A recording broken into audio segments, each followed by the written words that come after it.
আসসালামু আলাইকুম। আজকে সাকুরা বাসে বরিশাল রহমতপুর উদ্দেশ্যে রওনা দিলাম। তারপর বরিশালে যাওয়ার পর রহমতপুর ব্রিজের পাশে বেড়াতে আসলাম। যে নাড়া বলে, সে নাড়া গরু খায়, সেই নাড়াগুলো আমি এখন বৃষ্টিতে ভিজবে, এই জন্য এই নাড়াগুলো সুন্দরভাবে এক কোণার মধ্যে চাপিয়ে দিচ্ছি, হেল্প করছি। আমার অনেক ভালো লাগলো, সেই নাড়াগুলো লাড়াইলাম। আর আমার দেশগ্রাম অনেক ঘুরতে ভালো লাগে।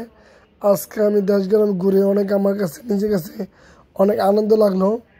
আর আরেকটা বিষয় হচ্ছে, ছাগলের সাথে কথা বললাম, গরুর সাথে কথা বললাম, এমনকি ছোটো ছোটো বাবুর সাথে কথা বললাম। এখন এগুলো ধরে তারপর আমার শরীরটা না, এগুলো লাড়াচাড়া করার পর আমার শরীর চুলকি শুরু হয়ে গেলো। তারপর ভালো করে সাবান দিয়ে পানি দিয়ে ধুলাম, তারপর একটুখানি চুলকানি কমলো। সেই আপুটি আমাকে দেখে অনেক হাসতেছে যে ঢাকা শহরে পোলাপাইন খেতে নাড়া টানছে। অন্তত অনেক ভালো লাগছে। ছোটো ছোটো বাবুরাও তারা সুন্দরভাবে খেতের নাড়াগুলি চাপিয়ে দিচ্ছে। বৃষ্টি আসবে, এই জন্য নষ্ট হয়ে যাবে। গরুর প্রিয় খাবার।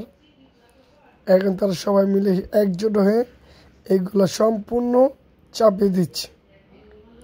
আমাদের ভিডিও ভালো লাগলে লাইক, শেয়ার, কমেন্ট করবেন। আর নতুন নতুন ভিডিও দেখার জন্য অপেক্ষা থাকবেন। আমরা সুন্দরভাবে সেগুলো সম্পূর্ণ ঘুরতে গেলাম। ঘুরে আমার কাছে অনেক অনেক ভালো লাগলো। আর আপনারাও ঢাকার বাইরে বেশি বেশি ঘুরবেন, ঘুরলে আপনাদের মন ভালো লাগবে।